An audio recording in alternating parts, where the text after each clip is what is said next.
las misericordias de Dios, que presentéis vuestros cuerpos en sacrificio vivo, santo, agradable a Dios, que es vuestro culto racional.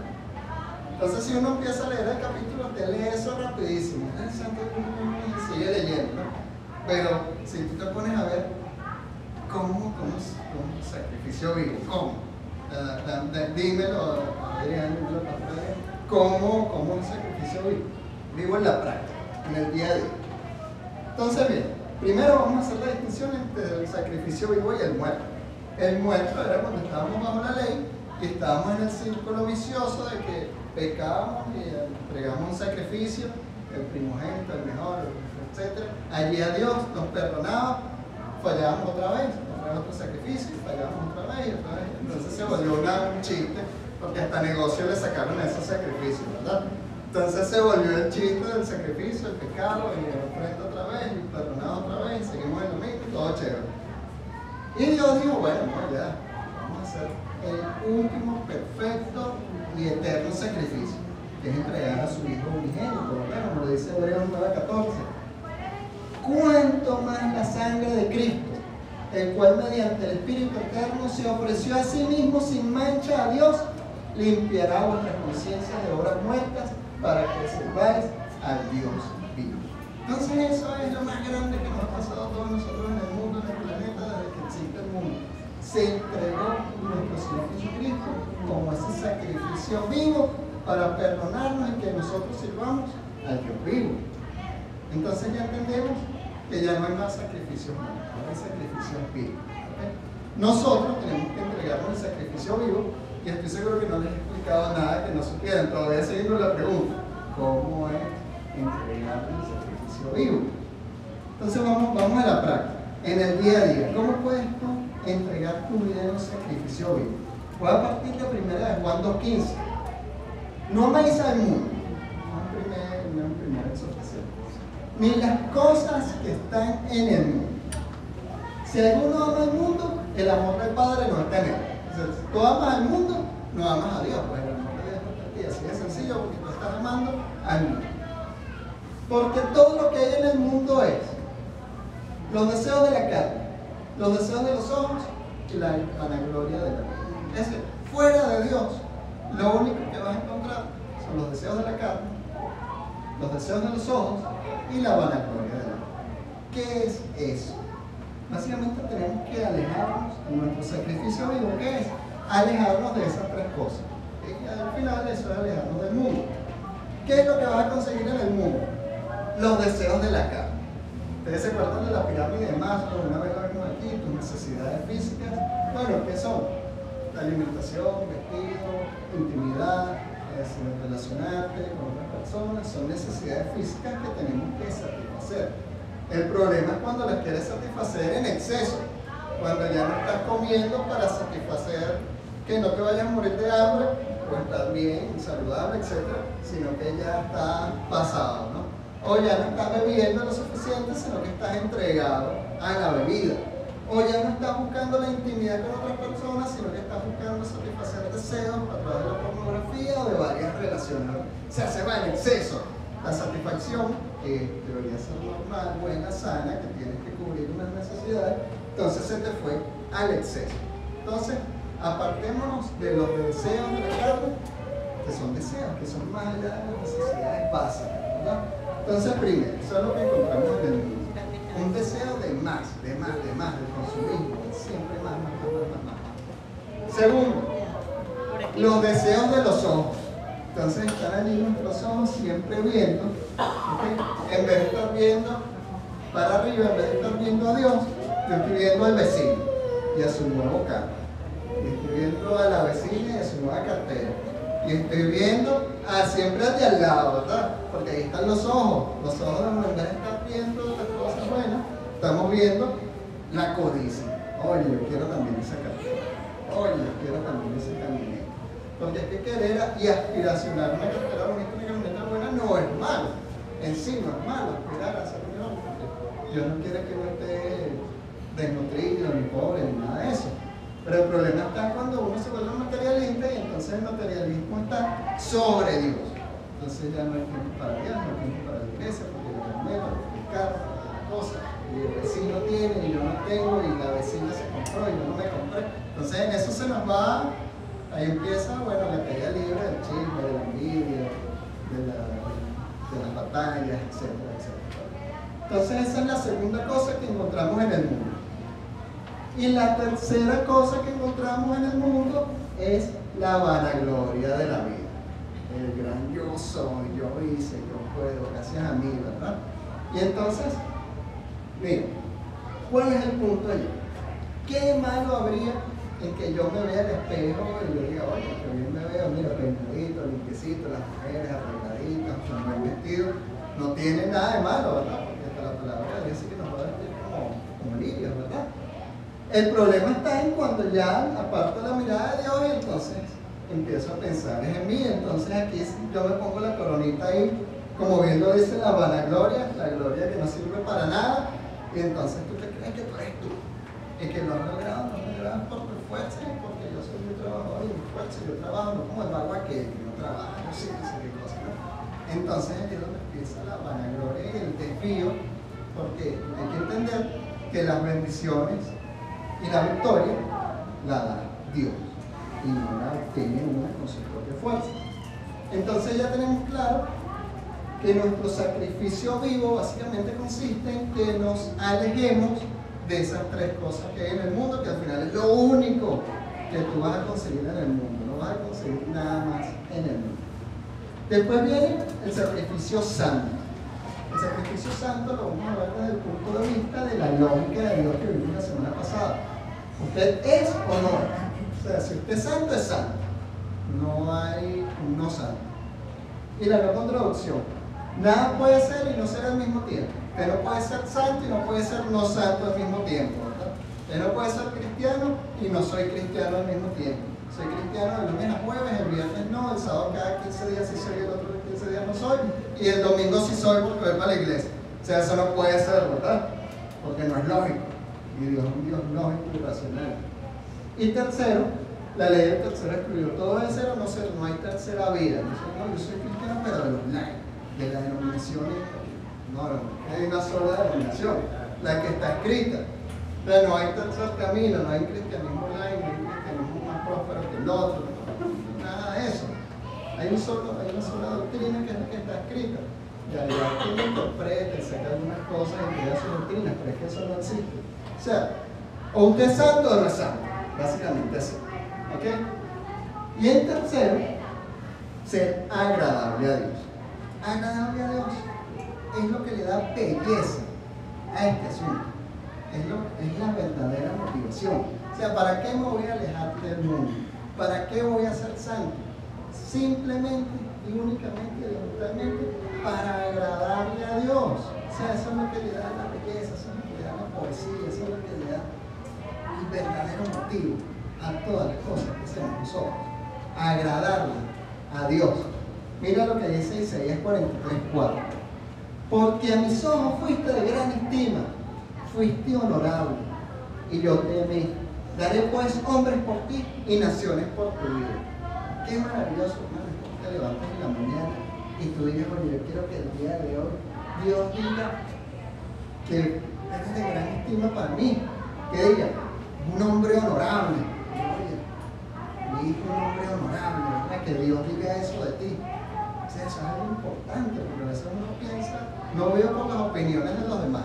¿Qué dirá Florita? ¿Qué dirá así? Pero ¿qué dirá Dios? O sea, yo quiero que Dios diga así tal cual. Oye, Adrián es un hombre honorable ante mí. Que cuando estemos en su presencia y pase lista, diga Adrián Pérez, honorable, cónchale, qué bien, ¿no? Y no que uno se presente con miedo, con duda. Oye, ¿será que voy a decir que soy honorable? O sea, yo sé que soy salvo somos, pero ¿qué va a pensar él de mí? ¿No? Entonces tenemos que procurar, cuando me levante en las mañanas, cada acción, cada decisión que tome, sea pensando en que lo que Dios va a pensar de mí es que soy honorable y que soy de gran estima. Oye, o sea, que me quiere, que extrañe, que va a decir, oye, ¿cómo le falta ese muchacho allá en la tierra? No, eso es lo que uno quiere que Dios piense, ¿no? De todos nosotros. Básicamente eso se logra la satisfacción de Dios por el cumplimiento de su voluntad en nuestras vidas. Si nosotros hacemos la voluntad de Dios, le vamos a agradar. Pero si nosotros queremos hacer nuestra voluntad, no le vamos a agradar. Entonces a veces se crea un conflicto. ¿Por qué? Porque a veces la voluntad de Dios debemos tener certeza de que es buena, agradable y perfecta y que tiene su camino. Pero a veces uno cree que el camino nuestro es mejor. No, el camino nuestro yo lo diseñé y es por aquí y es lo que yo quiero, lo que me lo merezco. Entonces la voluntad de Dios te dice, no es por ahí, no te voy a dar eso. ¿Sabes qué dice Dios?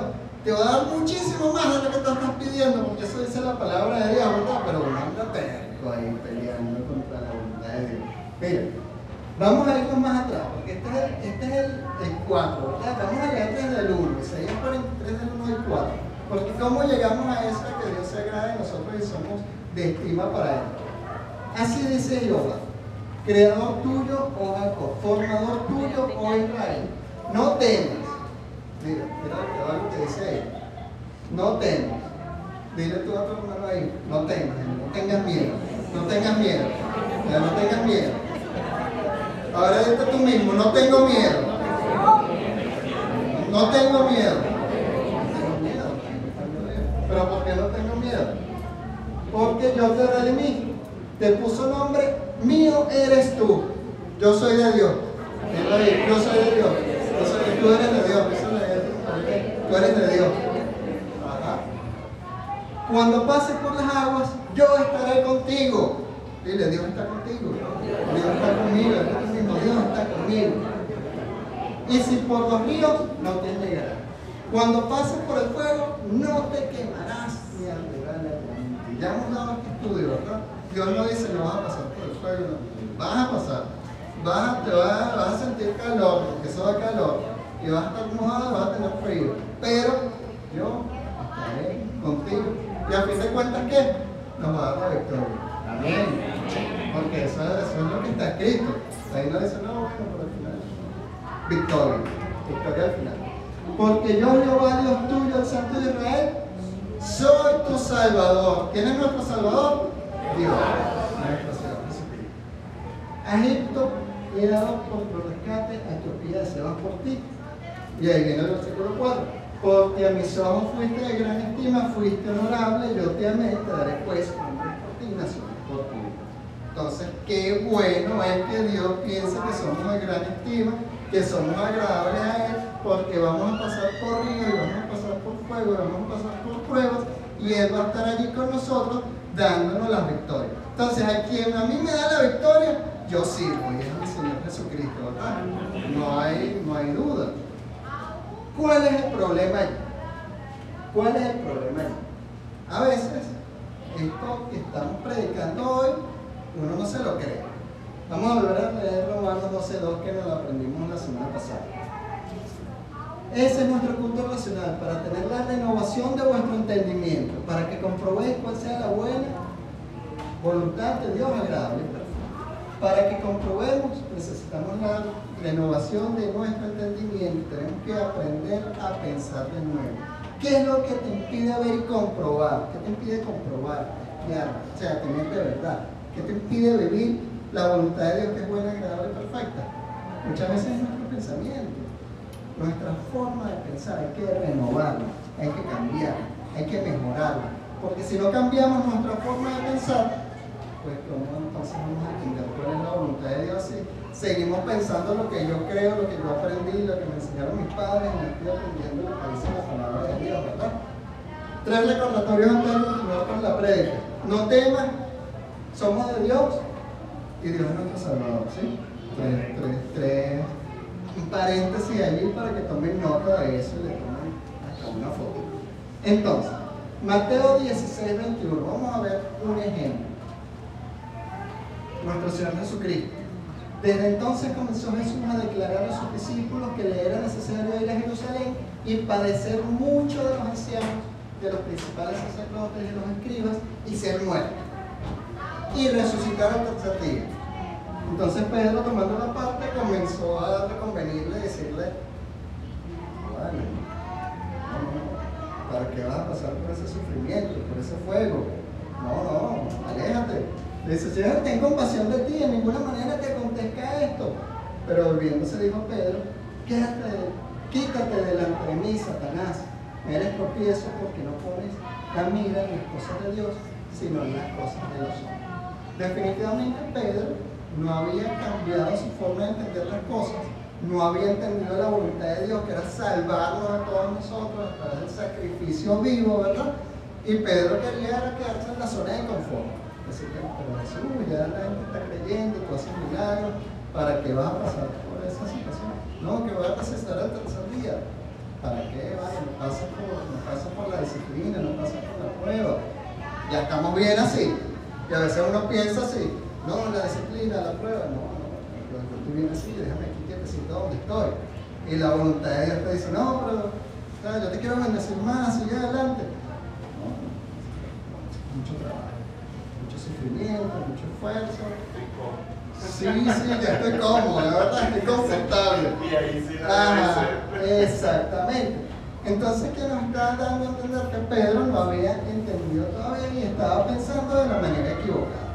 Hay formas de pensar. Mira, hay unas corrientes de pensamiento que hoy ya he identificado que nosotros tenemos un cerebro básico emocional que denomina el cerebro reptil. Vamos a hablar un poquito de dónde se equivocan estas corrientes, pero tienen algo de cierto libro. Nuestro cerebro básicamente está diseñado para alejarse del peligro desde la prehistoria, desde que estaban los dinosaurios haciendo una fogata, tú tenías que curar que no te comiera un dinosaurio de eso. Ahorrar energía porque no había mucho alimento y buscar estabilidad y seguridad. Entonces, en eso que nuestro cerebro está buscando alejarse del peligro, a veces uno lo confunde con evita la prueba, evita la disciplina, evita el crecimiento, aléjate. Ahorrar energía con evitar el esfuerzo. La palabra de Dios te dice esfuérzate y sé valiente. Pero nuestro cuerpo, nuestra mente está diseñada para que a ti te dé sueño y flojera. Es así, es hasta un mecanismo de salvar el cuerpo porque tiene que ahorrar energía. Entonces es normal que uno le dé sueño, le dé flojera, levantarse temprano cuesta, porque nuestro cerebro está diseñado para que precisamente tú sientas eso. ¿Ok?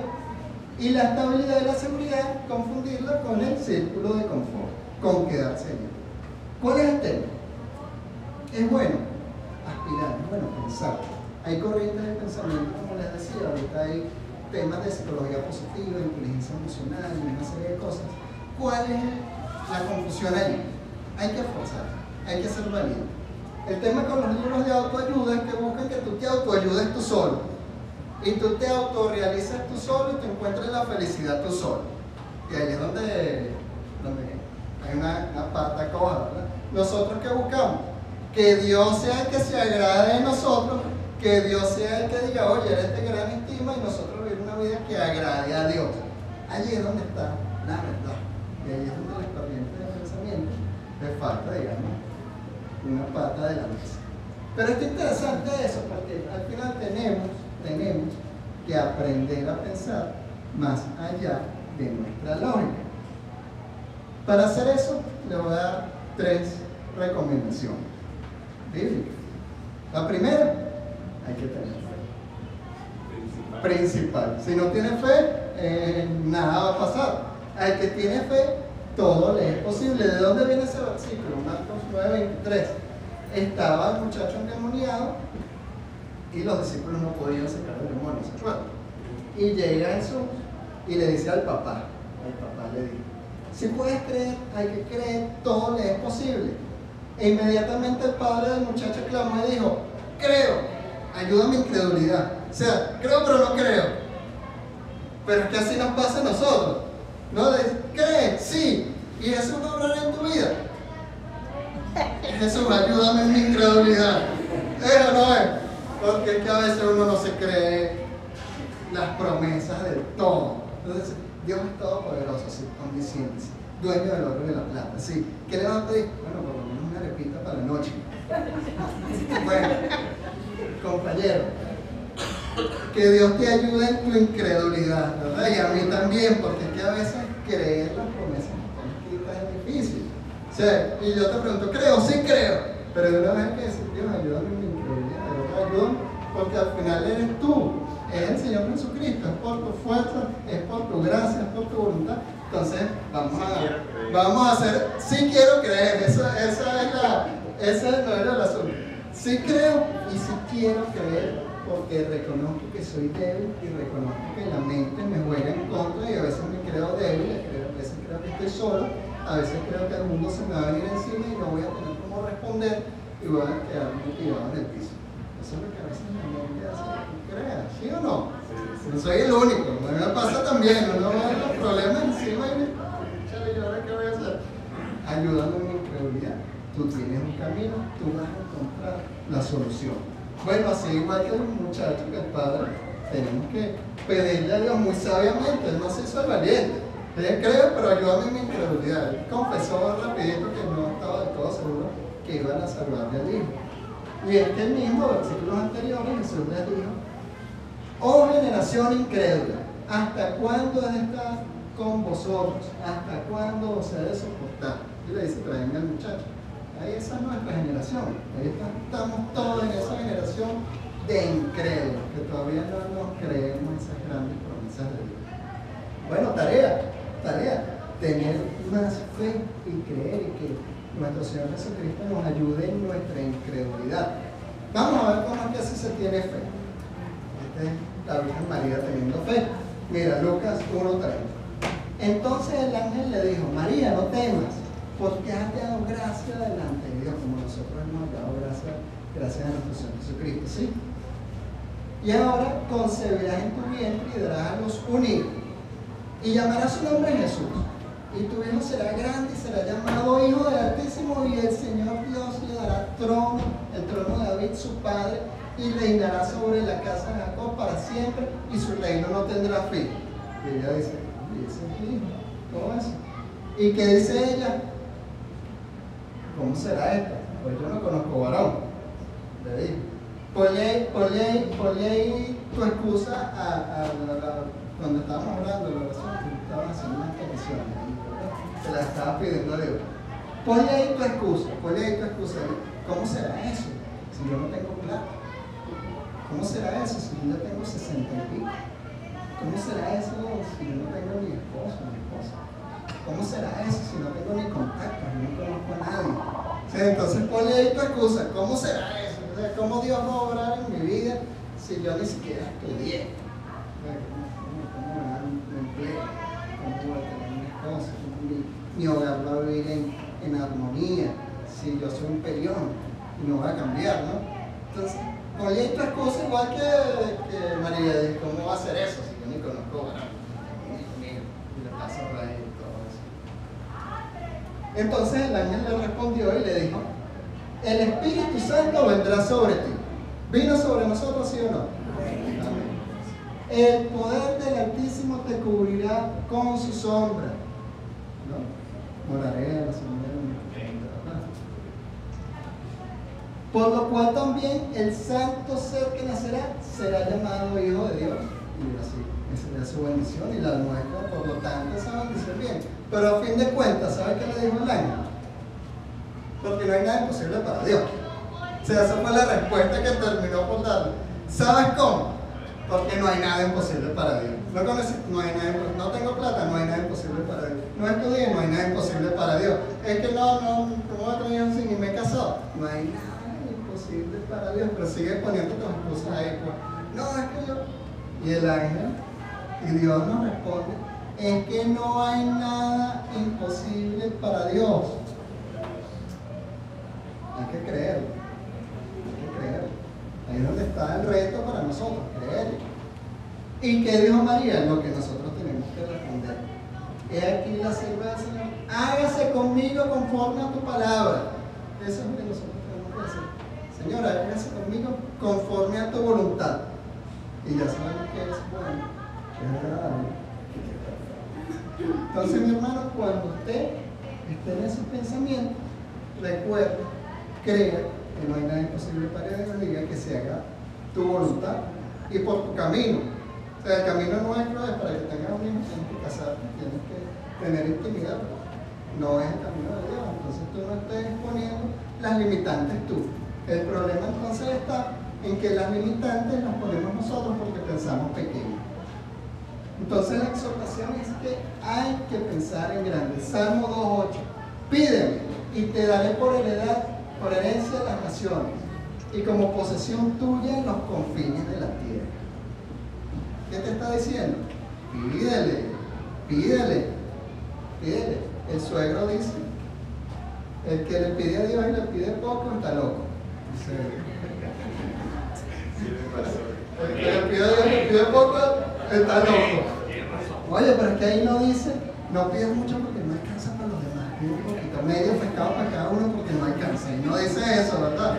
Ahí dice que vamos a multiplicar los peces y alcanza para todos, ¿sí o no? Isaías 55:8. Porque mis pensamientos no son vuestros pensamientos, ni vuestros caminos mis caminos, Dios Jehová. Como son más altos los cielos que la tierra, así son mis caminos más altos que vuestros caminos, y mis pensamientos más que vuestros pensamientos. Lo que tú estás pensando, lo que tú dices, concha, eso es grande, Dios lo tiene más grande. Pero entonces no pongas el límite tú en tu cabeza. Que no, vamos a pedirle a Dios para que por lo menos poder, ¿sabes? Que nos dé lo suficiente para el desayuno, almuerzo y cena. Solo desayuno, almuerzo y cena. Si te puede dar también un hogar, una casa buena, si te puede dar un carro bueno, si te puede dar la estabilidad del hogar, la pareja que estás viviendo, te puede dar, si ya te está dando todo, si ya te dio la salvación, que es lo más importante. Si ya te dio nuestro Señor Jesucristo, si ya están sus promesarios, ya te lo dio. Entonces a veces uno se limita mucho en nuestros pensamientos. Reto. La meta que tienes ahorita, piensa lo más grande. O sea, ¿quién te dice que no? El sueño por lo que tú estás trabajando ahorita, ahora por lo más grande. ¿Quién te está limitando? Tú mismo, en tus pensamientos. Entonces eso por lo que estás luchando y eso por lo que estás orando a Dios, que todavía no te lo han concedido, ahora por lo más grande. ¿Quién dice que no? Si aquí dice que es así. Entonces tú mismo, no, es demasiado, eso es demasiado para Dios. ¿Dónde dice que algo es demasiado para Dios? Yo no lo he leído. En esa parte no lo he leído. Entonces, esa es una tarea que te dejo. Ese pensamiento que tienes, ponlo hoy más grande. Ponlo más grande. Ejemplos de pensar en pequeño, algunos ejemplos de tener un pensamiento pequeño. Pensar en todo lo que no se tiene en vez de pensar en lo que se tiene. Generalmente uno piensa en lo que no tiene. No, pero es que yo no estudié como fulanito. Yo no tengo los papás que me dan tal cosa como sutanito. Yo no estudié y no tengo el posgrado y no sé qué cosa. Entonces no piensa, oye, no, pero Dios te dio unos dones, unos talentos, unos hermanos, un esposo, una serie de cosas que tú tienes. Entonces no piensas en lo que tienes. Siempre uno piensa en lo que falta. La mente está diseñada así. Pensar en lo que no se puede hacer en vez de pensar en lo que se puede hacer. No, aquí no se puede hacer nada. El gobierno, el país, las leyes, la broma. Siempre uno está pensando en lo que no se puede, en lo que limita, en vez de pensar en lo que sí puede hacer y en lo que sí se puede hacer. Pensar que ya trató de hacer todo cuando en verdad puede dar mucho más. Yo ya probé todo. Ya hice todo, nada funcionó. Yo ya hablé con él, no cambió, le dijo, la aceptó, ya hice todo, ya eso está perdido. Porque a veces uno, el que yo lo he escuchado, pero es que yo ya hice todo, eso no funcionó. No funcionó nada. Y ahora estás empezando, te vas a dar por vencido tú mismo. No. Y así hay muchos ejemplos de pensar en pequeño. A veces uno se justifica. Oye, pero si fulanito se emborracha todos los días, yo no es un borracho los viernes. Está bien. No, entonces uno, no, si fulanito, oye, no sé, me trató mal todos los días, yo un día lo puedo también. Entonces tampoco, ¿verdad? Son pensamientos.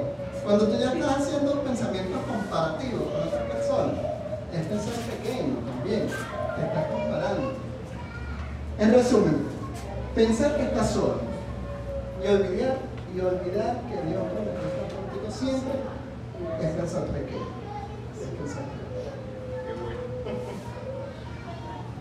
Tenemos tarea. Mateo 28:19. Por lo tanto, ir y hacer discípulos a todas las naciones, bautizándoles en el nombre del Padre, del Hijo y del Espíritu Santo, enseñándoles que guarden todas las cosas que os he mandado. y he aquí, yo estoy con vosotros todos los días hasta el fin del mundo. Dios está con nosotros todos los días hasta el fin del mundo. Dios nos va a bendecir, ¿verdad? ¿Pero para qué? Para que seamos luz, para que las personas lleguen a la iglesia, lleguen a sus pies. Todas las cosas que Dios nos hace para honrarle a Él, ¿verdad? Esta es la gran comisión. O sea, es responsabilidad de todos. Entonces, vamos a hablar de lo que tenemos para honrar a Dios y que seamos agradables. Y la tercera recomendación, la primera era tener fe, la segunda pensar en grande, y la tercera, no hay que dudar. Las inseguridades, el sentirte no merecedor, el sentirte huérfano, no es del cristiano. ¿Conocen eso del complejo del impostor? ¿Lo han escuchado? Es sentirte que eres un impostor. En el cristianismo diría yo que soy el más pecador de todos, además, ¿cómo me voy a poner a leer la Biblia si no soy merecedor de eso? ¿Cómo voy a orar si no sé ni cómo orar? O sea, me siento un falso, me siento un mentiroso, y a veces uno podría pensar así. Ese es el enemigo. Porque te sientes que no eres merecedor de la gracia de Dios, cuando sí lo eres. ¿Por qué sí lo eres? Porque es que es por gracia. Te traigo otros ejemplos. Siendo justificados gratuitamente por su gracia. ¿Cuánto pagaste? Nada, gratis. Mediante la redención que es Jesucristo, es decir, Él murió por ti, gratis. Romanos 11:6. Y si por gracia ya no es por obra, de otra manera la gracia ya no es gracia. Y si por obra ya no es gracia, de otra manera la obra ya no es obra. Es decir, no es por obra. Igual, no te compares. No, que él va todos los domingos a la iglesia y yo falté unos días así. Entonces yo voy con mi hermano ahora 2 horas seguidas y yo a los 5 minutos me da sueño. Todas esas cosas no vienen al caso. No vienen al caso. ¿Por qué? Porque es por gracia la salvación y ser hijo de Dios es por gracia. Tito 3:7. Para que justificados por su gracia viniésemos a ser herederos conforme a la esperanza de la vida. Herederos. La palabra de Dios dice que nuestra ciudadanía está en los cielos. ¿Sí? ¿Alguno de ustedes tiene doble nacionalidad? ¿Tiene otro pasaporte? Pasaporte español. Yo tengo pasaporte uruguayo. Y yo pago uruguayo. El pasaporte venezolano y el pasaporte uruguayo. Cuando uno saca el pasaporte uruguayo en Uruguay, es uruguayo. Y no te preguntan nada. No hay un funcionario que diga, oye, pero tú no hablas con uruguayo. Tú eres negrito, aquí casi todos somos blanquitos, ¿no? Yo creo que tú no eres uruguayo 100%, ese pasaporte no es tuyo, te lo robaste, lo falsificaste. Nadie dice eso, usted saca su pasaporte en Uruguay. Usted saca su pasaporte español en Europa, usted es español. Tiene los beneficios igual a cualquiera porque usted es español. Le va a decir, no, pero usted es español, pero de lo que dice chévere igual. Como que eres más venezolano, a ti no te va la pensión. No, pero nadie dice eso. Tienes pasaporte en español. Pero nosotros tenemos pasaporte celestial, ciudadanía en Cristo. Nadie anda diciendo, no, pero es que tú no pareces cristiano. Tú no andas con la Biblia en la mano, ¿sabes? Entonces la bendición no es para ti. No, o sea, eres hijo de Dios y punto. Y créetelo. Y ya, cero dudas, cero excusas, cero que yo sí, que yo no, nada, eso no existe. Somos hijos de Dios todos. Tanto así, ya te lo dejo para que te mandes los fotos. Mira, tanto así que hay una excelente historia en la palabra de Dios, Mateo, y los obreros de la Biblia. ¿Cuál es la historia? Todos se la saben. Porque el reino de los cielos es semejante a un hombre, padre de familia, que salió por la mañana a contratar obreros para su vida. Y habiendo convenido con los obreros, un denario al día. Va a pagar un denario al día. Y él salió. La palabra de Dios le pone primera hora, tercera hora, pero yo le puse las horas así como las mañanas nosotros. A las 7 de la mañana contrató al primero y le dijo que va a pagar un denario al día. Volvió a salir a las 9 y contrató a otras personas que va a pagar un denario al día. Y así, hasta que a las 7 de la noche salió por casualidad de la casa, se encontró unas personas allí y les preguntó, ¿y ustedes qué hacen aquí? Y le dijo, oye, es que no hemos encontrado trabajo. Vénganse la vaina a trabajar. A las 7 de la noche. Habrán llegado como a las 7:15. Y el trabajo hasta las 8. O sea, habrán trabajado 45 minutos, media hora si acaso. Así. Llegó el jefe y les empieza a pagar a estos primeros. ¿Cuánto trabajaste tú? 45 minutos. Toma un denario. Entonces la otra que dice, bueno, si yo trabajo 45 minutos y yo trabajé 12 horas, por lo menos 12 denarios, ¿no? ¿Y qué pasó? Un denario también. Y este, un denario también. Y este, un denario también. Y esto, un denario también. ¿Y qué pasó? Se molestaron. ¿Por qué? Porque nos estaban poniendo la mirada en lo de al lado, en la codicia, ¿verdad? En la plata. Oye, pero nosotros nos merecemos más porque trabajamos más. Empezaron a decir ellos, ¿verdad? ¿Y qué dice la palabra de Dios? Respondiendo, dijo uno de ellos, amigo, no te hago agravio, conviniste conmigo un denario, toma lo que es tuyo, pero quiero dar este postrero como a ti. No me es lícito hacer lo que yo quiero con lo que es mío. O tú tienes envidia porque yo soy bueno. Las bendiciones, compañeros, y el ser hijo de Dios es por gracia, no es por obra. Es para todos por igual. Le guste quien le guste y al que no le guste también. Porque así lo dice la palabra de Dios. Y vas a tener envidia, eso es pecado. Vas a estar viendo para los lados. No, pero es que el Señor lo bendijo más y yo soy el que sigo en todos los domingos y él ni siquiera va un domingo al año a la iglesia. Bueno, entonces ¿es por obra o no es por gracia? Vamos a poner claras las cosas. Es por gracia, ¿verdad? ¿Sí?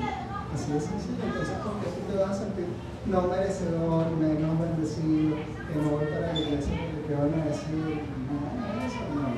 Es por gracia y es por amor. Y es por un sacrificio que hizo nuestro Señor Jesucristo por nosotros. Amén. Bien, mis hermanos, para finalizar, recordemos los dos versículos que hemos leído estas 2 semanas, desde el punto de vista de lo que hemos aprendido.